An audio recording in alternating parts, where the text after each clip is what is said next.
Mes très chers amis, donc après avoir dit quelques mots sur la paracha, voici maintenant une réflexion autour de la Haftarah, qui est très rarement récitée. Il s'agit de la Haftarah tirée du deuxième livre des rois, Melachim Bet, des chapitres 4 au verset 42 à 5, ainsi que 19. Qu'est-ce que ici le prophète nous fait partager comme prophétie? Il commence ainsi: un homme vint de Baal Shashisha et apporta à l'homme de Dieu du pain de première récolte, 20 miches de pain d'orge et du gruau dans sa balle. Et Lisha dit: donne au peuple et qu'il mange.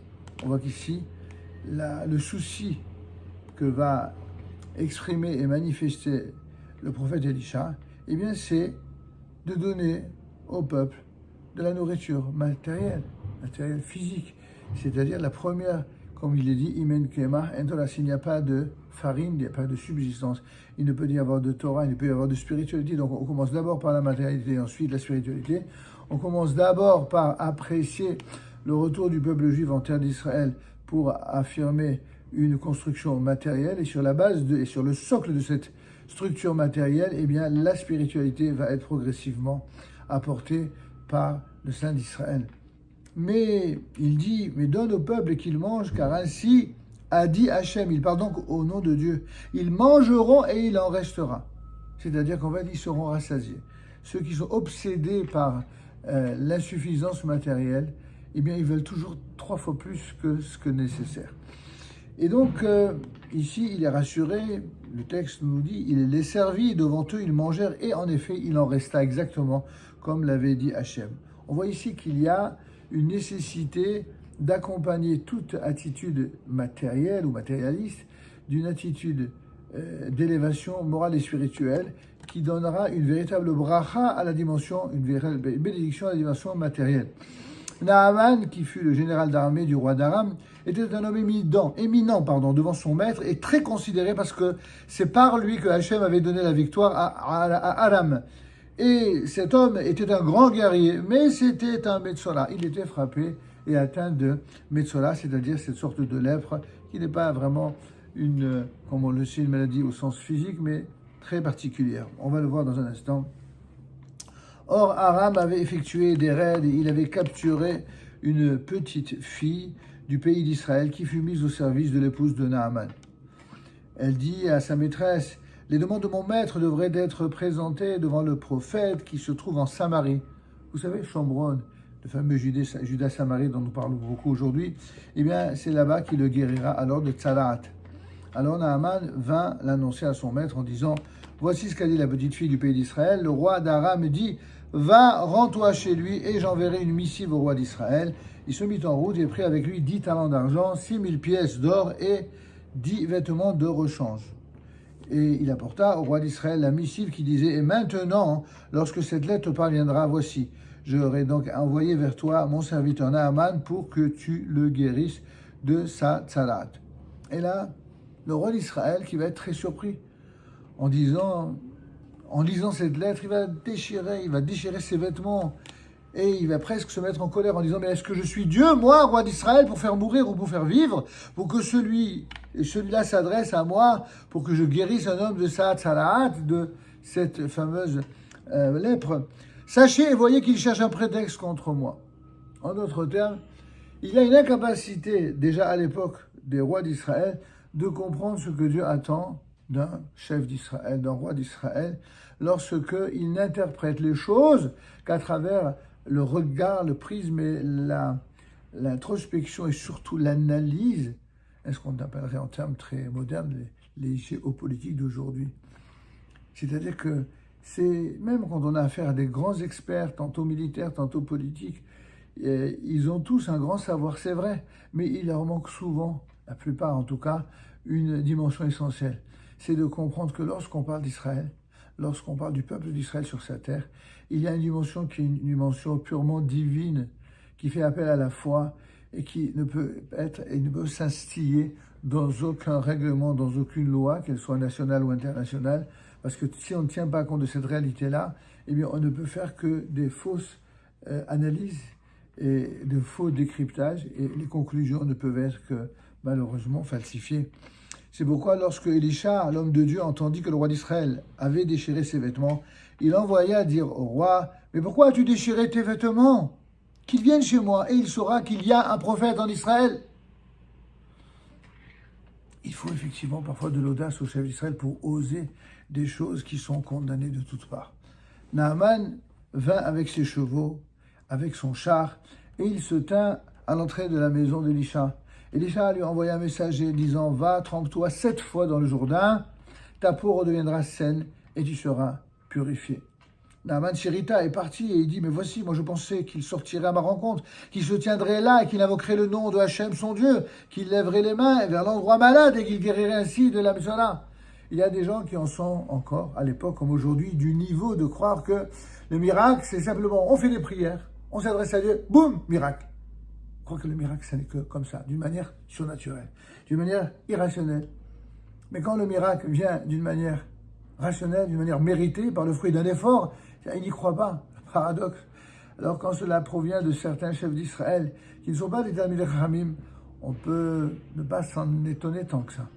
Mais quand il s'agit parfois même de Talmidei Chachamim, ça c'est beaucoup plus terrible, beaucoup plus lourd de conséquences. Alors c'est la raison pour laquelle nous verrons à la fin de la Haftarah que Naaman va dire « Si seulement on pouvait donner à ton serviteur autant de terre que peuvent emporter 2 mules, car ton serviteur n'offrira plus jamais d'holocauste ni de sacrifice de paix à d'autres dieux, mais uniquement à Hachem. Que Hachem pardonne à ton serviteur pour cette chose-là. Lorsque mon maître viendra au temple de Rimon pour s'y prosterner, il s'appuiera à mon bras de sorte que je serai obligé de me prosterner au temple de Rimon, qu'Hachem me pardonne à ton serviteur pour cette chose-là. » C'est-à-dire que même un chef d'Israël qui, en termes modernes d'aujourd'hui, serait, entre guillemets, laïque, un terme qui n'est pas très compatible avec l'identité profonde d'Israël, mais en tout cas, un chef d'Israël qui ne serait pas un Talmid Chacham, eh bien, même lui, quand il est absolument abasourdi de voir devant ses yeux des miracles qui sont irrationnels, et qu'il a l'honnêteté, le courage et l'humilité d'admettre que c'est vraiment Dieu et ceux qui le servent qui sont à l'origine de cet ensemble de réalisations, alors finalement, il finit par le reconnaître. Et cette reconnaissance va amener de la bénédiction sur le peuple d'Israël, sur sa terre, mais sur l'ensemble des nations également. Et c'est pourquoi cette fameuse sidra de Tazria, qui traitait presque exclusivement des lois de la Tzalaat, eh bien, va, avec notre Haftarah, nous raconter comment le prophète Élisha va glorifier le nom d'Akadosh Baruch Hu, justement en guérissant Naaman, ce général étranger atteint de Tzalaat.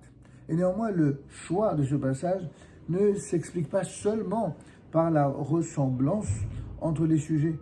Comme nous l'avons vu dans différentes notes sur la Sidra, la Tzalaat n'est pas une maladie naturelle, mais un avertissement du ciel. Et ce, pour un comportement égoïste ou asocial. Le peuple d'Israël sur sa terre ne peut ressembler aux nations qui ont forgé et construit leurs édifices, leur puissance économique, militaire, mais aussi leur puissance politique, stratégique, uniquement sur le gain, sur l'argent, sur la puissance humaine, dénuée de relations avec Dieu. Comme dans d'autres passages de l'Écriture, décrivant le souci permanent des tzadikim, des justes pour les autres, eh bien, nos 3 versets qui introduisent la Haftarah vont montrer comment Élisha va tout faire pour apaiser ceux qui souffrent et subvenir à leurs besoins. Oui, bien sûr, que pour arriver à être véritablement au service de Dieu, il faut avoir une tendresse, une compassion, un amour des sujets, de ses semblables. Élisha va donc représenter de ce point de vue l'antithèse des personnes égoïstes du pouvoir, qui sont condamnées à l'isolement par leur tzalaat. Et c'est pourquoi la Haftarah ne commence pas par la guérison de Naaman, mais par un autre miracle, plus significatif encore, permettant à Élisha de rassasier les serviteurs de Dieu. En effet, on ne peut pas sous prétexte que, comme le pensent certains idéaux populistes, que toute la légitimité de ces positions politiques, eh bien, doivent être fondées par ceux qui font le plus de bruit parce que souvent, ceux qui font le plus de bruit sont les moins nombreux. Et le paradoxe des paradoxes, c'est que c'est dans les systèmes démocratiques que ceux qui font la loi, pour ne pas dire la dictature, sont les moins nombreux. C'est pourquoi, dans la Torah, et ici par la voix du prophète Elisha, on rappelle que l'introduction de la Haftara convient parfaitement au thème de la guérison de Naaman, puisqu'Elisha va montrer ensuite clairement qu'il ne recherche ni les honneurs, ni la richesse, en remerciement du miracle qu'il vient d'accomplir, et que son seul désir, c'est vraiment de glorifier le nom de Dieu. En termes clairs, il y a, c'est vrai, comme d'aucuns le rapportent dans notre génération, il y a des oppositions idéologiques, des fois de droite, de gauche, religieux, non religieux, orthodoxe, non orthodoxe, sioniste, non sioniste, etc., etc., and sauf. En vérité, la grandeur du peuple d'Israël devra, pour mériter ce pourquoi il a été choisi, c'est-à-dire d'être un peuple exemplaire pour l'ensemble des nations, doit réussir là où échouent toutes les nations. La capacité de réunir par l'unité et non par l'oppositionnisme. Nous sommes aujourd'hui, nous traversons une période très difficile, comme vous le savez, en Israël. Et certains, même lorsqu'ils disent « Beyachad nenatzeach », nous vaincrons ensemble, en vérité, ils s'unissent autour de la douleur, autour des otages, autour de telle ou telle conception des combats. Mais finalement, il y a toujours une minorité beaucoup plus bruyante qui, lorsqu'ils s'unifient, c'est officiellement pour des choses positives, encore une fois, comme les combats d'Israël, comme la libération des otages, mais leur conclusion la plus bruyante, c'est de s'en prendre à une personne ou un petit groupe de personnes, c'est-à-dire en fin de compte remettre en cause le pouvoir de ceux qui l'ont, afin de prendre à leur place le pouvoir. C'est pas comme ça. C'est pas pour cette raison-là que le peuple d'Israël est venu dans ce monde. Le peuple d'Israël n'est pas venu dans ce monde pour ériger des pouvoirs et des contre-pouvoirs, c'est exactement le contraire. Le peuple d'Israël est là pour enseigner au monde. Il y a dans le monde, dans toutes les expressions de ce monde, il y a des gens animés de bonnes intentions, de bonne volonté, sincères. Et puis, il en est pour qui la seule chose qui leur importe, c'est le pouvoir et encore le pouvoir. Ceux qui ne veulent que le pouvoir pour le pouvoir sont toujours les associés du mal, même lorsqu'ils veulent faire du bien. Alors que ceux qui ne cherchent pas le pouvoir pour le pouvoir, mais qui cherchent le bien, par amour du bien, par amour du ou des peuples, par amour de Dieu, ceux-là réussiront, même si le travail est long, même s'il y aura beaucoup d'efforts à produire, ils finiront par le réaliser, et ce par des victoires qui seront perceptibles, aussi visibles, aussi manifestes que celles dont on parle de l'Haftara pour Naaman. Et Ratson, que Israël puisse passer ainsi d'étape en étape, de victoire en victoire, de bénédiction en bénédiction, mais également de bonheur, d'unité en bonheur et unité pour non seulement Israël, mais pour l'ensemble des nations. Amen. Shabbat, shalom et voilà.